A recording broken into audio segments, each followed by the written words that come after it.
Hi, I'm Mike. I'm Scott. And I'm Mark. We are your Screen Machine product support team, and here's another quick tip.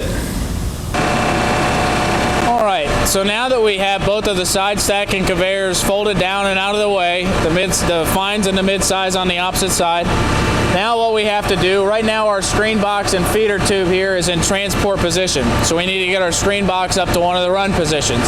So right now it transported about 8 degrees, which is not a run position, mainly because the chutes will not line up at this run position either, down at the screen box there. So you have 3 options for run position. Right now we're pinned in transport position. Your run positions are going to be 12 degrees, 16 degrees, and 20 degrees with these pinholes here. So once we remove that pin, you'll see how it lines up, but that'll be your highest run position there. So you have 3 different options. Depending on the size of the material, that's what's gonna mainly affect it. If you're running a lot of bigger material, maybe you'll want to run that screen box a little shallower of an angle, so it slows that material down a little bit.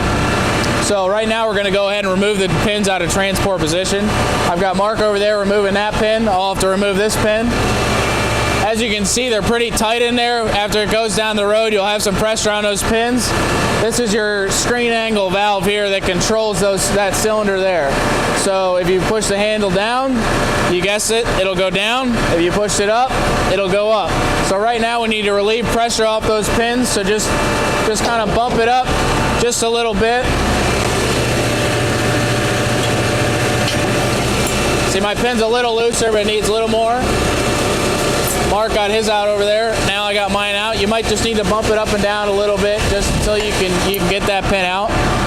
We'll go ahead and set that aside for now. So now I've got my pin out. Mark's got his out on the opposite side. So now you can kind of see we've got an inner tube and an outer tube. So now I'm going to go ahead and start raising it up. Just hold up on the lever. You'll see the cylinder extending. Now we've got a pinhole right there. So this will be at the lowest operating angle that you can pick, the 12-degree angle. Just take the pin. We won't pin it up, but we'll just keep going. But just take the pin, put it in there, put your keeper on the opposite side, lower it back down, and then you're ready to run it at the 12 degrees. If you want to go up to 16 degrees, just hold the lever up. Now the hole's lined up. Now this is another run position right here at 16 degrees.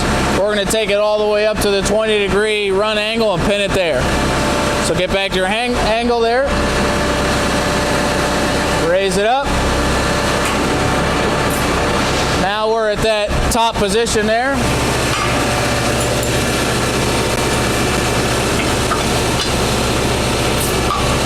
Mark's got his lined up on the opposite side. Put the pins in, put both the keepers in on it, on both sides. Just press down on the handle, get the weight down on those pins like it is now, and now this screen box is in run position.